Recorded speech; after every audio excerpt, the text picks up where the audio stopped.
Okay, it's done. It's over with. And I am emotionally spent. Aggregate what they can do with PST effects. And we talk about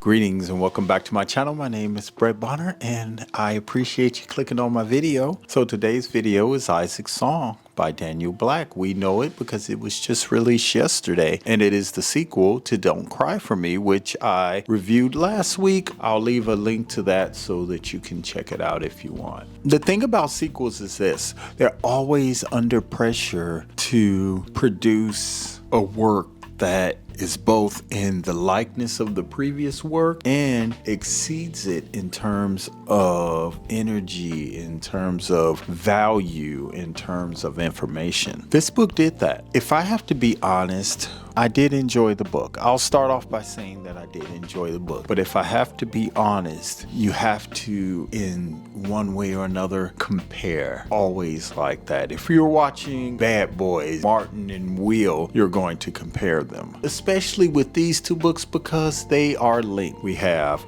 Don't Cry For Me, which was a great novel, and we have Isaac's Song, which is a good follow-up novel. I'll give you a little bit of backstory. Don't Cry For Me was published, I believe, in 2022.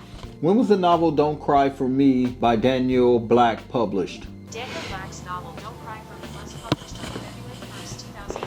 So in February of 2022, the novel Don't Cry For Me was released. I didn't read the book until last week, but it was an amazing book. It's about a young black Chicago-born man who grapples with his identity, his feelings of self-worth from a child, from basically growing up in the 80s. One thing about authors from Chicago that I really enjoy, especially if they're African-American authors, they're really good about identifying what was going on at the time. So when we start talking about the 80s, when we begin talking about the 90s, he nailed it in that respect because he talked about things like house music and places to live that were considered better than other places, places that were thriving, places that were more progressive, things of that nature. So I loved it. Isaac's Song picked up the story from where Don't Cry For Me left off. Don't Cry For Me began with the father, Jacob, and his trials growing up. I'll tell you like this. Through the first novel, Dad was the bad guy. Plain and simple, hands down, he was the bad guy because we only got the story from Dad's perspective. So we got to see how Dad grew up and got to see how Dad processed information. And if you haven't read the story, Isaac's dad, Jacob, was raised by his grandfather. Not his father, who died when he was a young boy. He was raised by his grandfather, which made it a little bit more interesting because we're talking now being raised by someone who was probably born in the early parts of the 20th century. So we're talking about his parents more than likely being slaves, and in 1922, if he was born, then you spent time working in the fields. You were around before civil rights. You were around after the abolishment of slavery, but before black people had any rights that white people felt bound to respect. Okay, so I give you that context because it's necessary to understand a lot of the themes of the book. So if this is your father did not, and you can't forget the fact that his father had a specific incident. I won't tell you what the incident is, but he had a specific incident that affected him and helped to shape his views on having a son that's gay. But it's not what you think it is. It's not an anger toward him. It's a lack of information, and also having information and having been through a situation where he's seen one of the worst things that could happen to a gay person as a child because he had direct knowledge and direct involvement. So in the first book, you couldn't see that dad was coming from a place of love. It took Isaac to tell his story to really understand that dad did truly in his heart come from a place of love. Now, mom, in the very first book, mom was the heroine. She was such the heroine to the point to where she protected her son, Isaac, from the dad. He couldn't be spoken to too roughly. He couldn't be manhandled. And God forbid you couldn't put your hands on Isaac. She had the butcher knife. All right. She had the butcher knife. Those things played a role going forward. So we get to revisit a lot of these same scenes from the first book from a completely different perspective. Okay. If you can only get part of a story from one perspective, then there's so many blind spots.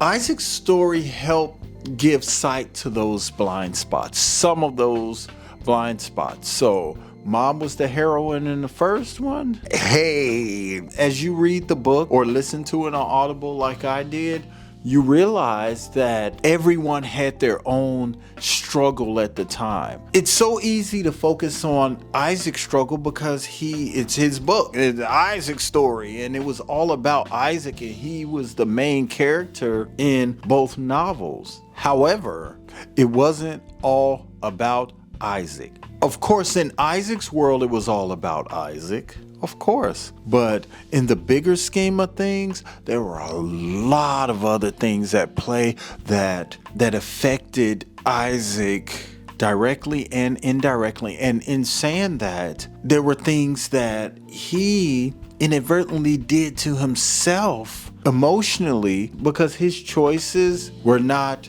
generally accepted. So Isaac's song took Isaac from back when he was little, explained some of these same things. It took Isaac from when he was little and explained some of the things that he went through with his parents and gave it a completely different vantage point. So you saw things in a completely different nature. It was very, very well written. It was unforgiving. For a while, I will admit, I began to look at this novel as a woe is me kind of, oh, poor me. And I even found myself at a couple points like, man, come on, man.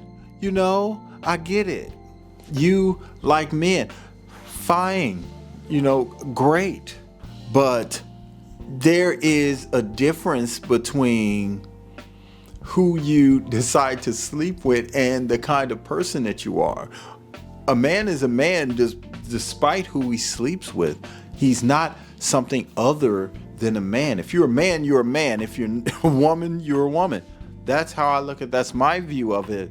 And as I read this book, I found myself getting a little bit, not angry, but I just felt, I don't know, like I just needed to shake the boy who was a man, big grown man, and say, look, you have a responsibility to yourself, just like your father said. You do have a responsibility to yourself. No one's going to be nice to you. There are more people who are going to be mean or try to hurt you or try to take advantage of you, period.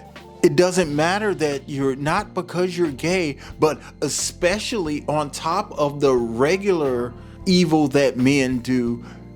His dad's point was that you have an added burden to carry.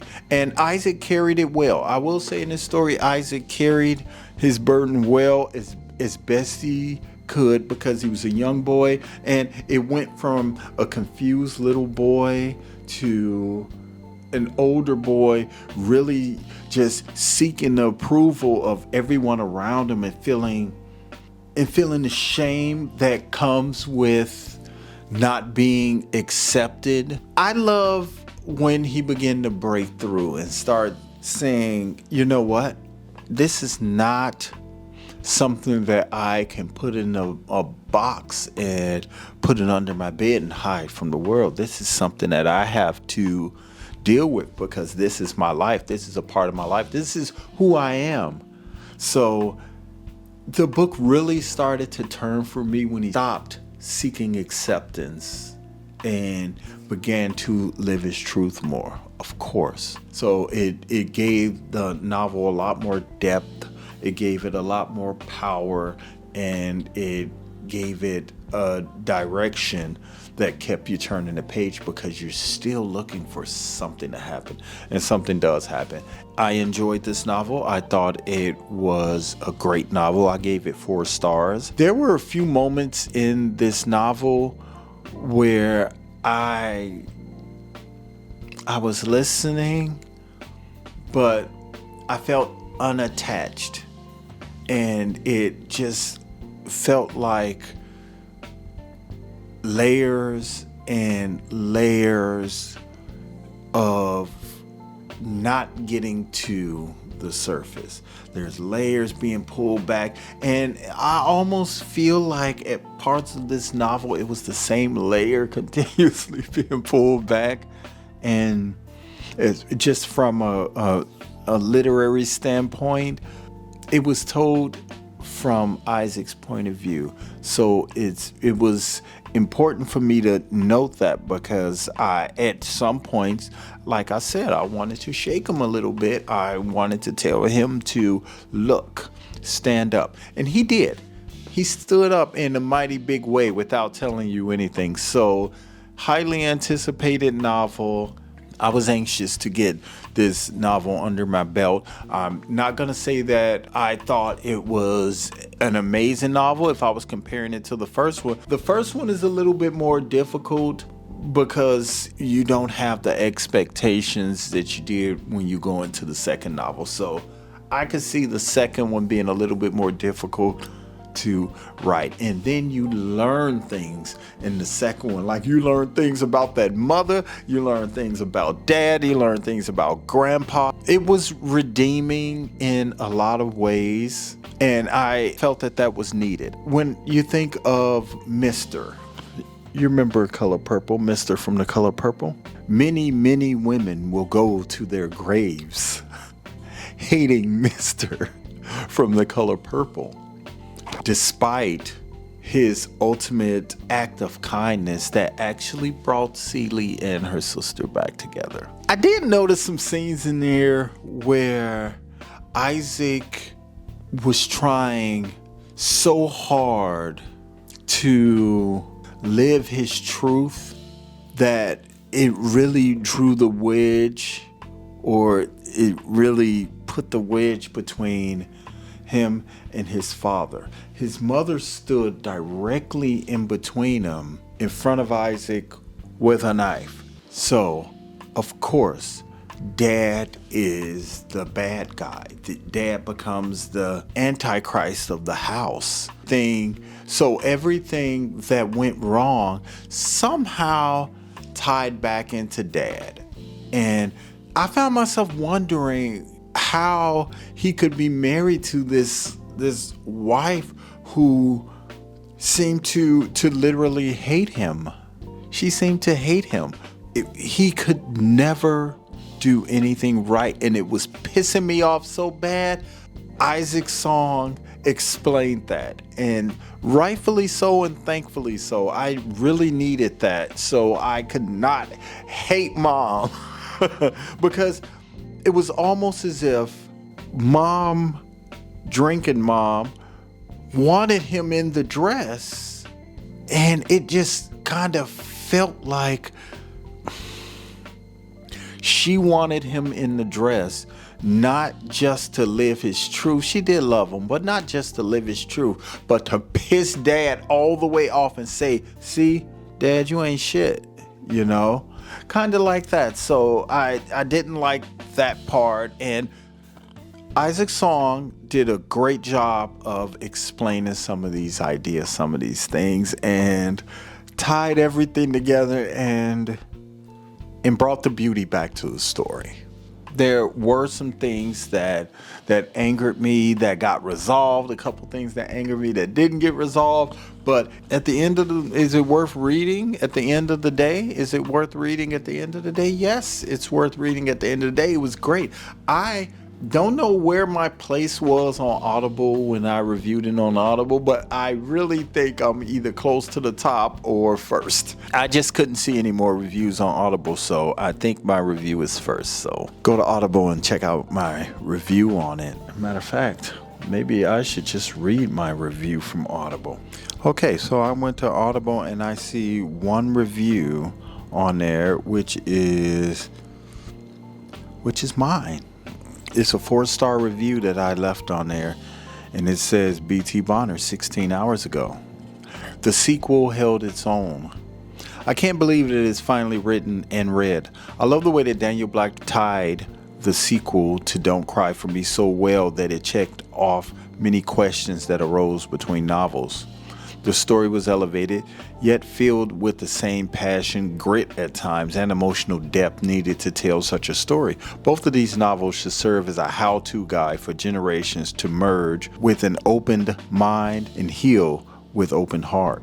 Okay, so that's my review of Isaac's Song. I did enjoy the novel. Like I said, I gave it 4 stars, and I think that you will love it too. I didn't pick up the physical copy of it, and I'm not going to pay the 25 to 30, whatever it is.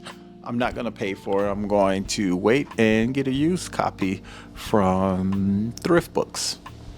It's my cheat code. I'm going to get a used copy from Thrift Books. I don't need a new copy. I actually want a copy of them both, and I'm going to put them both together. And I might even read another novel by Daniel Black. I really enjoyed it. I want to thank you for watching this video. I'm BT Bonner. I invite you to subscribe to my channel if you haven't already. Come on, man. Subscribe. I'm trying to reach 10,000. Can I get to 10,000? I don't know what that number means to me yet, but I know it means something. So, yeah. I invite you to subscribe to my channel, and I'd appreciate it. I want to thank you for watching, and I'll see you in the next video. Peace. Create what they can do with PST effects. And usually like the